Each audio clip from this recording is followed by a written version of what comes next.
Hey, in this video, I'm going to be continuing through our series on floral letters. So we'll be doing a floral letter illustration of the letter B using the flower Buttercup. You guys voted, the people have spoken, and the most popular flower for the letter B was Buttercup. I've never drawn a buttercup before, but it's just a simple star-shaped 5-petal flower. And just like always with all of my illustration style, I like to take you through step by step of how I draw a flower, and it's usually starting from basic shapes. So we're gonna draw some circles first, and then we're gonna pull out some petals and show you different angles, and then we'll go through how I approach adding that all together to form an actual letter, which will be the letter B. So let's get started. Oh.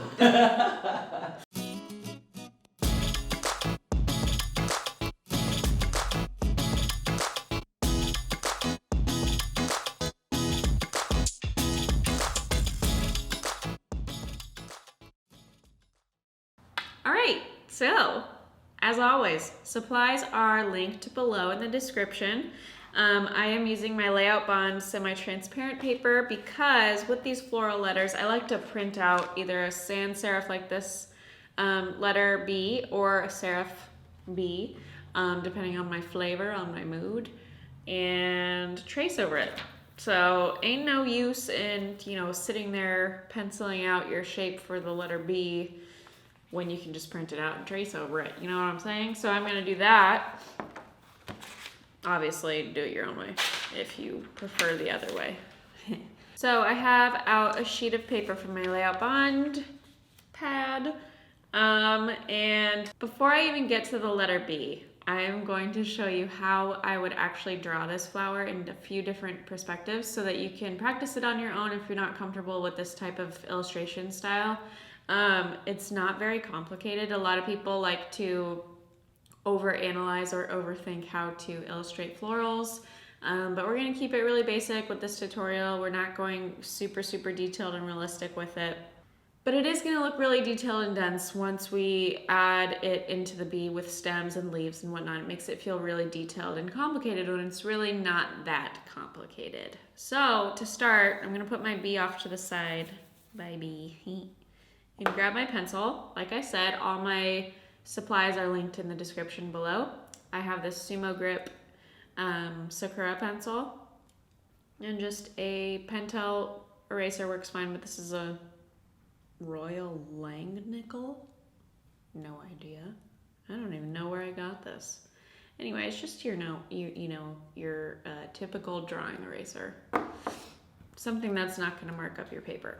Anyway, so to get started with this flower, I know that it's a star-shaped flower. It's a 5-petal flower. In the center is a sphere where all the stamen and the bulb of the flower connects, is a spherical shape. And then we're going to draw a few different perspectives. So I'll show you how to draw a cone shape versus a sphere shape, which is going to be facing the bulb of the flower with a wide open petals. And then a cone shape is going to be from the side. And we might do another perspective too, which is like a half cone shape, where we see open petals on one side and then folded up petals on the other side. So yeah, let's get started with drawing some shapes. Okay, so I just have this random photo pulled up from the internet, but obviously if you're painting a different flower, this is basically just for reference in shape and little details on the petals. I'm not going to be drawing exactly what I see here. But just for reference in terms of shape, since I've never drawn this flower before, I have it pulled up. Let's take, for example, this flower on this top right. We have this slight cone shape. You want to make sure whatever flower you're illustrating that all of the parts of your flower point back to your main stem. So all of your petals are pointing back to it, all of the pollen and sepal are pointing back to it, and the stamen. That way, that's going to make it look the most proportionate. I don't know if that's a word. And also most realistic. So I'm going to start with this egg shape right here, which is going to be the bulb of the flower. And then I'm going to draw a circle that comes around it like this. So all I'm doing is getting my oval down here for this bulb of the flower. And as you can see, I did a bunch of different ovals, and I'm drawing with a pencil because I'm doing these guides first, and then erasing the guides once I'm ready for pen. But we have basically where we can have this disc or circle shape around it like this. And so this base of the bulb here is going to be where all of your petals connect, because that's where your stem is. Okay, so if we were to see through this petal that's going to be right here, your stem would be connecting to the base of that bulb right there. So we have our stem. Just guides right now and C curves for basic shapes, and then we'll go back in with detail. And we have a 5-petal flower, so we're going to pull out 5 lines. So if we had this bulb was see-through, let's say, then we'd have another one coming out here. But as you can see, I'm pulling out from that meeting spot for each of these lines. So 1, 2, 3, 4, 5. Okay, so that's our guide. And then from here, all I'm going to do is I'm pulling out S curves for the sides of my petals, and then doing some sort of curved shape at the top, and then S curve again. You can go in and add these curvature details to each petal if you like. Okay, so I'm going to hug each line. Actually, I'll come back to these ones that are closer to me, because they're going to be folded over, and I'll show you how to do that. But I'm going to hug this little line here and then curve out with these C curves. That goes behind this bulb here, so it's hitting right there.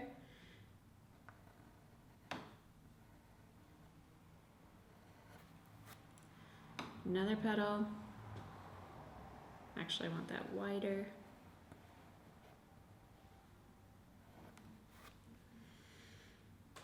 And now we have these 2 curves here where we're going to add petals that are kind of flipped up, so we see the base of the petal. And what I'm going to do is I'm going to basically do this C curve to flip here, and then if the side of the petal were to come in here, it would kind of emulate that. So you can do a variation of that sort of thing. So I'm going to put this petal behind. Getting hard to see because all my pencil lines, but I'll erase it soon so you can see.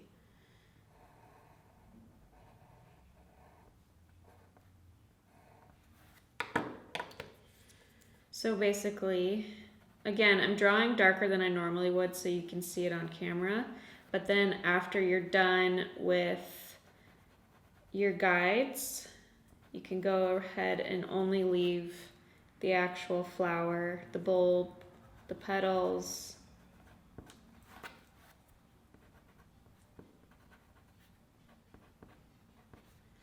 We're not going to get this perfect though, because this is just the tutorial part.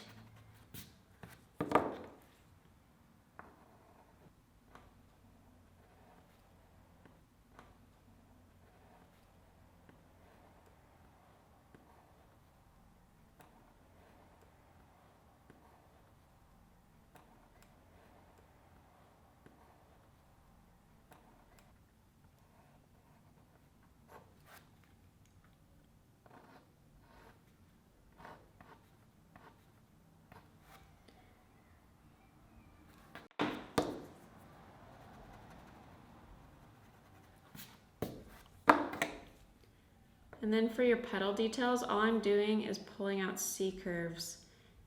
And these C curves also point back to the center of the flower.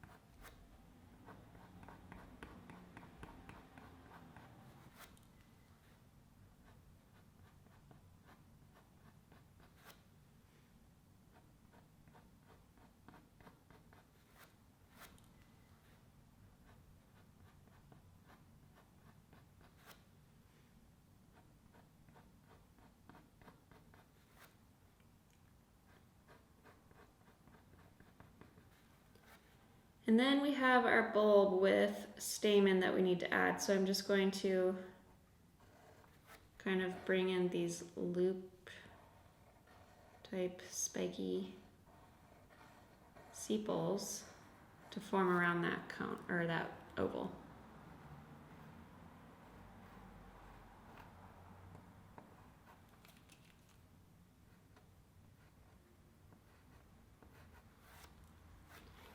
And then our stem.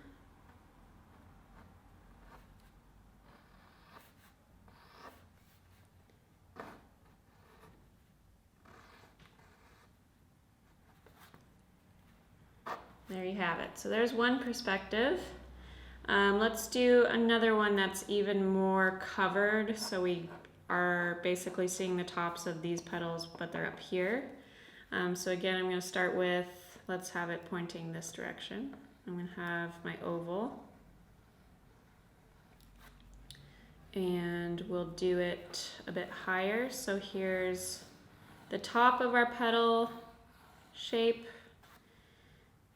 And let's point this oval a little more to the left. And here is that meeting spot. So where the stem should be kind of meeting everything. So we have this cone or bowl shape. So then from here we have our 5 petals. So let's say one is here. We have another here. 3, 4, and then 5 is pointing basically directly straight up. Right there. Okay, so then from here I'll pull out this petal here.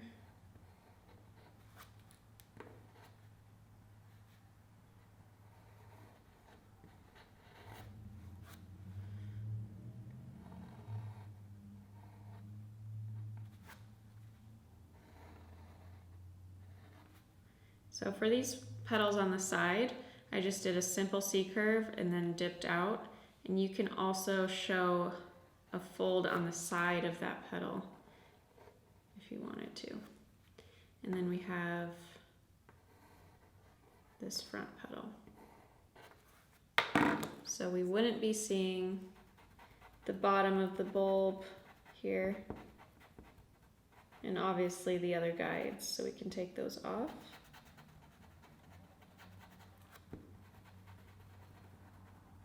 Make sure you sketch super light if you're practicing this and you want to get rid of your guides. Obviously I'm sketching really dark so you can see, and it's much harder to erase everything. But if you're sketching really light, this will be a lot easier to see everything that you have down.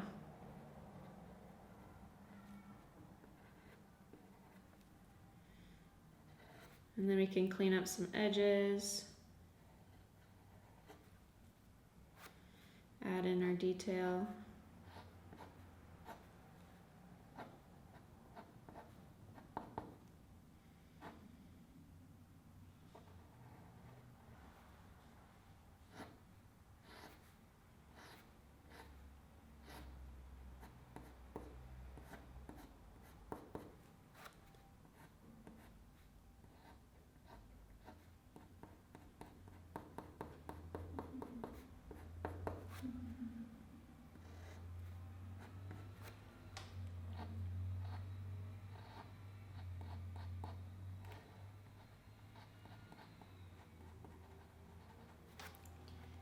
And our stamen.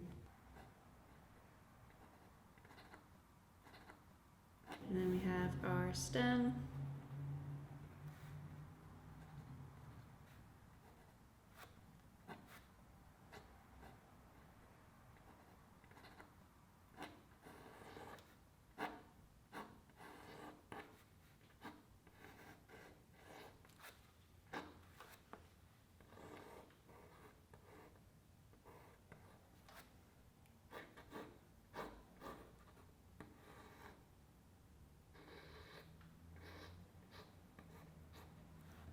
And for my leaves, I'm just pulling out a C curve and then an S curve and maybe a C curve below it too.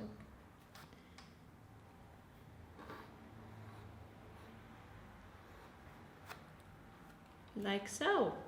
So we have two different perspectives. So one is more of a bowl shape, one is more of a circular shape with a little bit of a fold. You can do just a circular shape, so these petals aren't folded, they're just spread out, kind of like this flower right here. But these are really the only two types of perspectives I'll really be taking with my floral letter. So now I'm actually ready to get started and apply these techniques or these shapes with this flower, the Buttercup flower, to my actual letter. So I'm gonna just use that kind of sketch guide as reference if I need, you know, ideas in shape and whatnot. Grab a new sheet of paper, and I'm putting my pencil away for now, but if you feel more comfortable sketching out your composition, your florals first, go for it. There's no right or wrong way here. We're just practicing.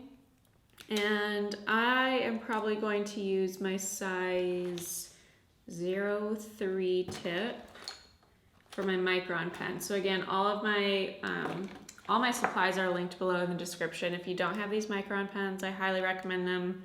They're my favorite illustration pens for florals, whatever I'm drawing, so love them. All right, so I'm gonna get my sheet all lined up underneath. If you want extra help with tracing, I highly recommend using a light box. Again, my light box that I normally use is linked below. I've decided that I can see good enough with the letter underneath my semi-transparent paper, so I'm just gonna go for it. However, I need tape. I am going to tape my bottom sheet and top sheet together so that they don't move too much and I keep my composition the same. About center-ish. Boom, ready to go. All right, so let's get started. I'm gonna grab, I still have my photo up of the Buttercups. I'm gonna grab my micron pen, and I will be doing a hyperlapse of this entire video, so if you're like, but why is she deciding to put flowers there and leaves there, or how does she put in the stems? Make sure you go watch the first video in this alphabetic series because I do tell and go into quite a lot of detail on my overall approach to composition with these floral letters. So go watch the letter A, floral illustration letter A, where I show you how to illustrate the letter A with asters, but I do talk a lot about composition and where I choose to put flowers and stems and leaves, etc. So make sure you watch that and then come back to this video if you're struggling with composition.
So I'm just going through the letter B, and I start with my staple flowers, my big open florals first, and then start plugging in pieces. Again, if you're lost and you're like, where do you put certain things or certain bits, make sure you go back and watch the first letter in this series, letter A, because I'm going to explain all of that and how crazy detailed it may look. It's really just a repetition of the same types of shapes over and over again.